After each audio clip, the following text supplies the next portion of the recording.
Hey there, boaters. I'm Captain Stacey Hanrahan, and welcome to Wednesday's episode of Boaters TV.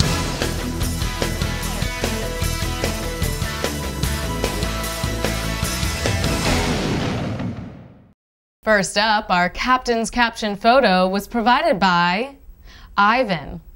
We'll reveal the caption of the day at the end of the show. Coming up in Did You Know? Contrary to popular belief, Titanic was not the worst maritime disaster. In this week's Mad Mariner Report.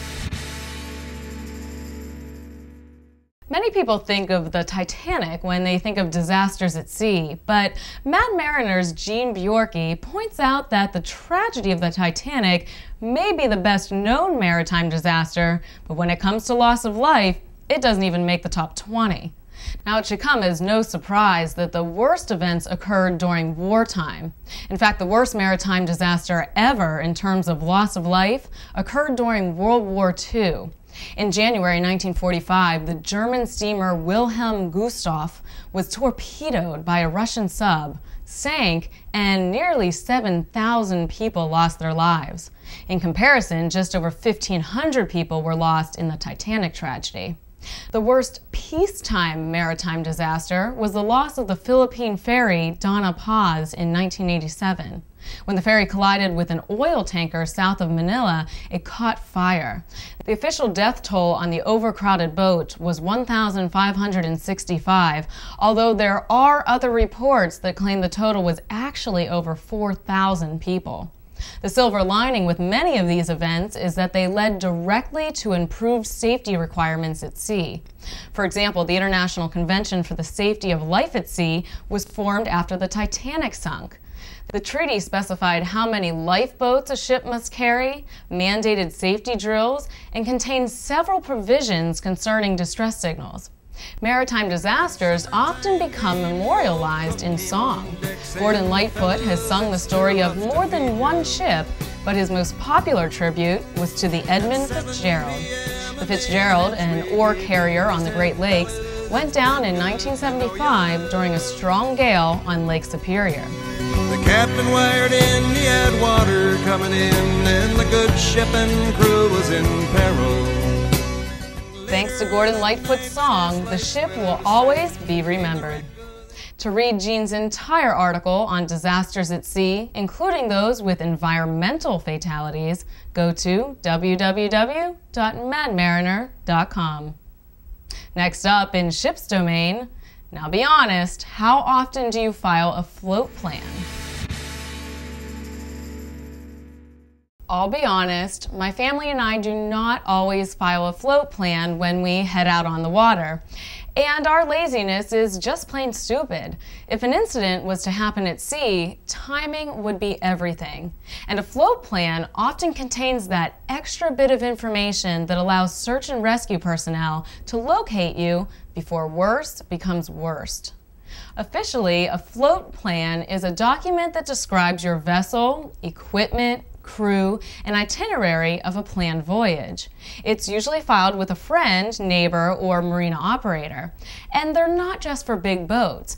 Everyone going out on the water, whether you're a jet skier, a kayaker, or a fisherman, should file a float plan. And like with everything else these days, float plan forms are now available online. The U.S. Coast Guard Auxiliary offers float plan forms and information at www.floatplancentral.org. But if downloading and printing a float plan out is too much paperwork for you, the entire process can now be done online with the company usfloatplan.com. On their site, you can electronically file a float plan for free. Open a plan at the beginning of your trip and close the plan upon your return. In the event you have not closed the plan by your preset return time, an overdue email notification will be sent to you and your emergency contacts.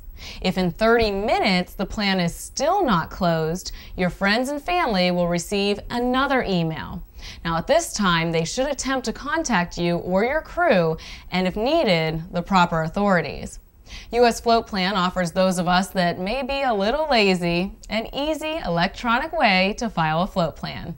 Just be sure to close every plan promptly. You don't want to cause a false search and rescue mission for many reasons. So whether you like doing things the old-fashioned way or the high-tech way, make sure you do things the safe way and file a float plan.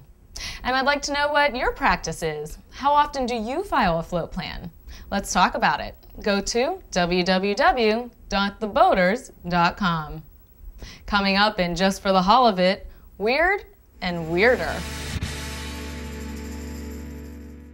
You've got to love, or at least appreciate, the creativity of some boat builders. Here on TBTV, we've told you about all kinds of wacky creations. Remember the scuba, the ice cream stick ship, and the junk raft? Just when I think they've floated it all, I come across another curious vessel. Like the Gazeboat. That's right, part gazebo, part boat. A Minnesota man, Gene Luoma, built this 18 by 18 foot craft for his family's lakeside home. It rides on 12 plastic foam-filled dock floats. The gazebo section contains a table and deck chairs, so his wife can relax while Gene takes the gazeboat out fishing.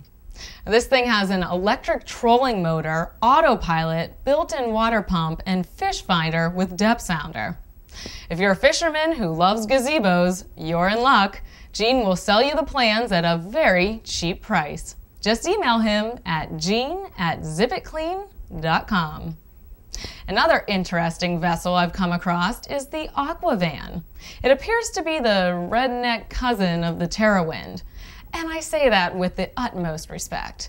This Australian-made vehicle is a caravan you can launch into the water. Comprised of fiberglass with steel reinforcement, the Aquavan cruises inland lakes and rivers with a 20 horsepower Honda engine. Deck areas, both forward and aft, provide room for both fishing and relaxing. It may not look as fancy as the Terrawind, but I think the Aquavan is just as cool. To learn more, go to www.aquavan.com.au. Now it's time to reveal Stacey's TheBoaters.com Sealebrity profile pick of the day, which is Captain Theresa Schwarzhoff and her 10-foot Old Town kayak, Rusty. Her dad actually owns Rusty, but Theresa's living room is its home. Theresa is a longtime canoeer who recently got into kayaking. She takes an annual trip to the boundary waters of northern Minnesota with her family. Welcome to the Boaters, and congrats on your Sealebrity status. Today I'd like to make an announcement. The June winner of the Boaters IQ is Scott Walker. Scott has won a brand new buttocks. The Boaters IQ is a quiz that tests your maritime knowledge. It's informative and fun. Each month, the player with the highest score will win a prize. So if you haven't checked it out yet, go to www.theboaters.com/IQ to play. And finally today, the captain's caption of the day is Extreme Origami, Marina Edition, submitted by Bruce.